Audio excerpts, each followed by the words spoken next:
ఏం చేస్తాం మా బావ దౌర్భాగ్యం. మీరడిగింది కానీ నేను గవర్నమెంట్ ఇంత లో ముందు ఉన్నప్పుడు మాట్లాడేవాళ్ళు మీరు అడిగారు. ఆపేశారు. గవర్నమెంట్ రాజేష్ గారు నువ్వు మారింది. మాట్లాడగలనుకున్నాను సార్. అడగండి. ఐపాక్ వచ్చిన తర్వాత రాష్ట్ర రాజకీయాలు భ్రష్టు పట్టాడు నేను. సార్ ఐపాక్ లో నుంచి ఒక శాఖే సార్ షో టైం కన్సల్టెంట్స్. అది ఇప్పుడు తమ లోకేష్ బాబు గారిని తమ టీడీపీ పార్టీ నడిపిస్తుంది అదే సార్ షో టైం కన్సల్టెంట్.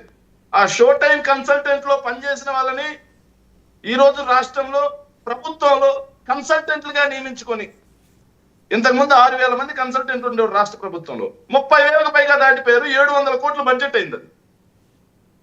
వాళ్ళని షో టైం కన్సల్టెన్స్ లో పనిచేసిన వాళ్ళని అక్కడ పెట్టుకున్నారు సార్. సో మనం మాట్లాడితే ఎట్ట సార్ ఐపాక్ గురించి? ఐపాక్ ని మించింది show time consultancy robin Sharma. అట్లా తమరికి పనిచేస్తా ఉంది. అది మర్చిపోదట. ఇంకోటి పవన్ కళ్యాణ్ గారి తల్లి విషయంలో దారుణమైన ట్రోలింగ్ అని చెప్పి పవన్ కళ్యాణ్ గారి తల్లిని మేం కాదు సార్ దూషించింది. పవన్ కళ్యాణ్ గారి తల్లిని 2019 ఎన్నికల కంటే ముందు లోకేష్ సారథ్యంలోని టీడీపీ సోషల్ మీడియా మా తల్లి గారిని దూషిస్తుంది, టీవీ5 ఏబిఎన్ లో మా గురించి చేస్తా ఉన్నారని చెప్పేసి పవన్ కళ్యాణ్ గారు సాక్షాత్తు బాధపడి బాధాతప్త హృదయంతో ఆందోళనతో ఆయన జూబ్లీస్ పోలీస్ స్టేషన్ నడుచుకుంటూ కంప్లైంట్ పెట్టారు సార్. పవన్ కళ్యాణ్ గారి తల్లిని ఎవరు దూషించలేదు సార్. నేను గుర్తుపెట్టుకోవాలి కదా సార్ రాజేష్ గారు, మీరు పెద్ద పొలిటికల్ లీడర్, మీరు అలా మాట్లాడితే ఎట్లా? ఇంకో విషయం అసంతృప్తులు అంటున్నాడు సార్. పాపం అసంతృప్తి వీళ్ళకి ఉంటదేమో సార్, మాకెందుకు ఉంటది? ఎందుకంటే పాపం ఎగిరెగిరి దంచారు, ఈ రోజుకి ఏ పదవులు రాలేదు కాబట్టి వాళ్ళకేమో అసంతృప్తి ఉంటది, మాకెందుకు ఉంటది? ఇంకొక విషయం అండి, రాయపాటి అరుణ గారు మాట్లాడుతూ అపాయింట్మెంట్స్ కూడా లేవు ఇతనికి అని చెప్తున్నారు. ఎవరికి? గోరెంట్ల మాధవ్ గారికి. గోరెంట్ల మాధవ్ గారు ఆల్రెడీ వైఎస్ఆర్ కాంగ్రెస్ పార్టీ రాష్ట్ర అధికార ప్రతినిధి. జగన్మోహన్ రెడ్డి గారిని ప్రతి వారం కలిసే వ్యక్తి. మీకు తెలియకపోయినంత మాత్రాన్ని మీకు తెలిసిందని నిజం అంటే ఎలా? ఇంకొక విషయం ఏంటంటే ఏదైతే నేను ఇప్పుడు మాట్లాడాలి సార్, ఎందుకంటే గత 5 ఏళ్లలో వాళ్ళు చేసిన తప్పుడు ప్రచారాలేదు సార్. ఏదైతే గోరింట్ల మాధవ్ గారికి చూడలేక సత్యం దేశమంతా చూసిందని రాజు సార్. ఆయన చూపించాడు అంటున్నారు, మీరు చూసా అంటున్నారు. ఆయన ఎవరికి చూపించారో వాళ్ళు వచ్చి కంప్లైంట్ ఏమన్నా ఇచ్చారా? బాధితురాలు ఉన్నారా? దాన్ని ఢిల్లీ ఫోరెన్సిక్ ల్యాబే ఫేక్ అని చెప్పి నిర్ధారించింది. ఢిల్లీలో ఫోరెన్సిక్ ల్యాబ్, మరి ఢిల్లీ ఫోరెన్సిక్ ల్యాబ్ ఇచ్చినటువంటి నిర్ధారణ తప్ప.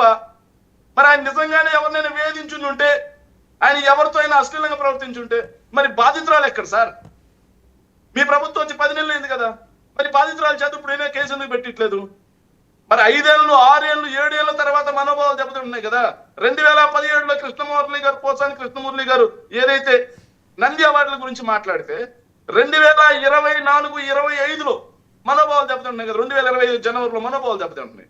అన్ని సంవత్సరాలు నిద్రపోట్ల, రాత్రులు పడుకోకుండా బాధాతప్త హృదయంతో ఆందోళనతో 2025లో కేసు పెట్టారు కదా. మరి అప్పుడేదో నిందితురాలు ఉంటే ఇది 2-3 ఏళ్ల క్రితమే కదా. నిందితురాలని ఎవరైనా బాధితురాలు ఎవరైనా ఉంటే బాధితురాలను తీసుకొచ్చి కేసు పెట్టించి మరి ప్రూవ్ చేయాల్సింది కదా మీరు. మళ్ళీ ఇదే బురద. తిరుమల తిరుపతి వెంకటేశ్వర స్వామిలో గోవులు చచ్చిపోతున్నాయా? దాన్ని ఎందుకు డైవర్ట్ చేస్తారు? తప్పు కదా. నేను ఒక భక్తి హిందువుగా బాధాతృప్త ఉందని అడుగుతున్నానని చెప్పి నేను అడిగితే దానికి సమాధానం ఉండదు. రాయపాటి అరుణ గారేమో మీ మత గ్రంథాల్లో ఉంటారంటారు. నేనే మత గ్రంథం? భక్తి హిందూ నేను, నా మత గ్రంథాలు ఉండేది ఏంటి? ఇలాంటి మాటలు, ఇలాంటి చేష్టలు గత 5 సంవత్సరాల్లో బురదే. ఇప్పుడు కూడా బురదే చదువుతామంటే ఎట్లుంటాం? మేము అడుగుతున్నాను రాయపాటి అరుణ గారిని కానీ అదేవిధంగా రాజేష్ గారు కానీ, నేను ఇన్ని విషయాలు చెప్పాను, ఇంకా చెప్పమంటే తిరుమలలో ఏమేం జరిగాయో డేట్లతో సహా చెప్తా. అపశృతులు జరిగినవి తిరుమలలో నిన్న కాక మొన్న చెప్పులు వేసుకొని డైరెక్ట్ గా రాజగోపురం దగ్గరికి వచ్చారు. అది అపశృతి కాదా? తప్పు కదా. మాడవీధుల్లో జరగడమే తప్పు. అలాంటిది క్యూ లైన్ లో ఉంటే అపశృతులు ఎక్కడ జరుగుతున్నాయి? వీటన్నిటికి సమాధానం ఏందయ్యా అంటే దానికి ఎవరు అంటే శాఖర్ ఒక్క విషయం ఇక్కడ మాట్లాడేది ఏంటంటే, జనరల్గా ఈ డిక్లరేషన్ ఇవన్నీ వచ్చినప్పుడు జగన్మోహన్ రెడ్డి గారు అసలు డిక్లరేషన్ ఇవ్వలేదు కదా అని మరొక వాదన. ఎవరు సార్ అసలు డిక్లరేషన్ అంటే ఏందో తెలుసా? అసలు అన్నా లెజినోవ్ గారు ఇన్నిసార్లు వచ్చారు సార్, అంతకు ముందు కూడా ఎప్పుడైనా డిక్లరేషన్ ఇచ్చారు? ఈసారి ఇచ్చారు.